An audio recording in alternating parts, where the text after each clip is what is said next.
You know that moment? You're standing at a party, surrounded by laughter, clinking glasses, music that's just loud enough to blur silence, and someone casually offers you a drink. You smile and say something simple, something harmless. No thanks. I'm good with water. And even though nobody reacts dramatically, you feel it instantly. Something shifts. Not in the room, but in the people. A tiny pause. A micro-expression.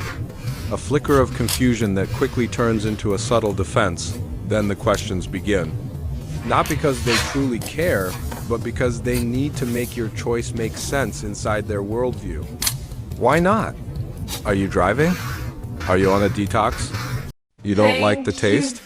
It's never just curiosity. It's an interrogation disguised as friendliness. And the strange part is, they relax the moment you give them a socially acceptable excuse.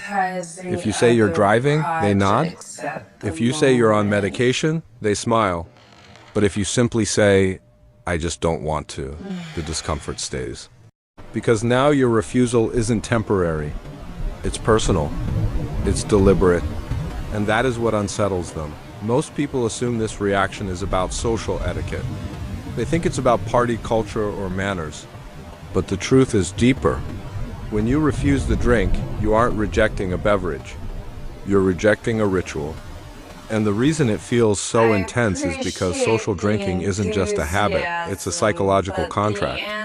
Carl Jung described something called the persona, the mask we wear to survive socially. It's the role we play so that society doesn't see us raw. The polite version, the controlled version, the fun version, the version that knows how to smile at the right time and keep the chaos inside hidden, but the persona is heavy. It takes energy to maintain. For most people, it becomes a cage they don't even realize they're living inside. They suppress their impulses. They hide their insecurities. They filter their real emotions. And over time, this mask becomes exhausting. This is why alcohol has always been so powerful in human culture. It isn't just a drink, it's a solvent. It loosens the straps of the persona. It gives people permission to become someone else for a few hours. It allows them to act out repressed parts of themselves without fully owning them. That's why I was drunk is such a socially accepted excuse. It's a pardon. It's a way to slip out of character without consequences. And when people drink together, they're not just having fun. They're participating in a shared agreement. We will all lower our masks together. We will all blur reality together. We will all loosen control together. That way, no one is fully responsible for what comes out. It creates a temporary artificial bonding, a sense of unity built on mutual vulnerability. But then there's you, the one holding water, the one with clear eyes, the one who stays fully conscious. And in that moment, you become something dangerous to the group, because you are still witnessing reality. Your presence becomes a mirror. You remind everyone else that they are actively altering their state, and the mind doesn't like being reminded of what it's trying to escape. You become the glitch in the ritual. The sober variable the group cannot fully control or predict. This is where things get even more interesting, because it isn't only about social pressure. It's also biological. Some people feel alcohol as relaxation. Others feel it as chaos. Modern neuroscience points to something called sensory processing sensitivity, the idea that some nervous systems process the world more deeply and intensely than others. For these individuals, life is already loud. Lights feel brighter. Sounds feel sharper.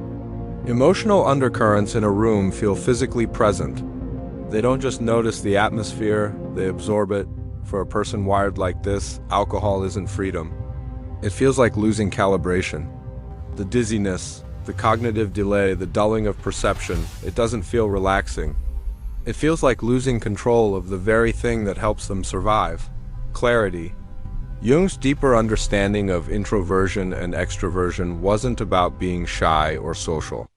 It was about where psychic energy flows. For some individuals, the inner world is intensely alive. Their reality is built on intuition, thought, and internal awareness. Their strongest connection to life comes from inner clarity, And that's why drinking can feel almost unbearable to them. Not because they're uptight, not because they're judging others, but because alcohol muddies the one thing they rely on most, consciousness. They don't experience the thrill of letting the mask slip because they were never fully identified with the mask to begin with. They often already feel the separation between who they are and who society expects them to be. So instead of feeling liberated by alcohol, they feel disconnected from themselves. This is where the group discomfort becomes more primal. Jung wrote extensively about the psychology of the mass versus the individual. The herd finds safety in sameness. If everyone is drinking, drinking becomes normal. If everyone is losing control, then loss of control becomes the standard. But the sober person stands outside the circle. You become unpredictable. People begin projecting onto you. Are you judging them? Are you analyzing them? Even if you're just thinking about what food you want later, your sobriety becomes a symbol. It feels like a superego presence in the room, a reminder of responsibility and restraint, and that's why the pressure begins. They want you to join the ritual, not because they want you to have fun, but because your participation validates their own behavior. If you drink too, then everything is safe again. Everything is normal again. The spell remains unbroken. Part 2, but if you've ever been the only sober person at a party, you know something else. The pressure rarely stays polite. It evolves. It starts as an offer. It becomes teasing. And sometimes it turns into hostility. You're boring. Just have one. You think you're better than us. And the moment it becomes aggressive, you start to realize something unsettling. This was never about you. It was about what you represent. Jung would explain this through the shadow. The shadow is the hidden part of the psyche. Everything we repress, deny, or refuse to admit about ourselves. It contains insecurities, envy, weakness, guilt, and unresolved fear. But it also contains something even more painful, our unlived potential. The version of ourselves we could become if we had the courage. The part of us that knows we could be stronger, healthier, more disciplined, more authentic. And because that potential threatens the comfort of our current habits, we push it into the shadow when someone drinks to escape stress. Insecurity, boredom, or emotional discomfort, they are suppressing the part of themselves that knows better. The voice that says, "This isn't healthy." The voice that says, "You're avoiding something." The voice that says, "You're losing control." Alcohol helps them drown that voice. It helps them quiet the inner tension for a few hours, and then you show up sober, calm, fully aware. And without saying a single judgmental word, you become the external symbol of that suppressed voice. You become a living reminder of the conscience they are trying to silence. And because they don't want to face that inner conflict, they attack you instead. They call you boring. They accuse you of judging them. They pressure you harder. But what they're really fighting isn't you. It's themselves. This is projection in its purest form. When people can't tolerate a truth inside themselves, they push it outward. They assign it to someone else. They make you the problem so they don't have to deal with the discomfort of self-awareness. And the group dynamic makes it worse because groups demand assimilation. If everyone jumps, jumping becomes rational.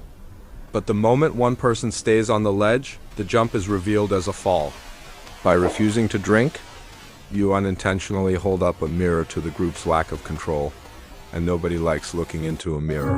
When they are trying to forget who they are, this is where psychology connects to something else.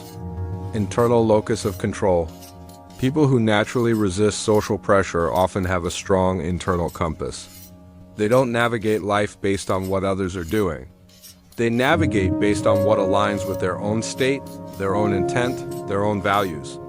So when someone says, "Come on, everyone is drinking," their mind doesn't register that as a valid reason. Their brain asks, "Do I actually want this? Does this serve me? Is this worth the cost?" And that kind of autonomy is rare. It's intimidating, because most people are trained to seek external validation. We live in a world that profits from conformity, from trends, from social cues, from being told what to want.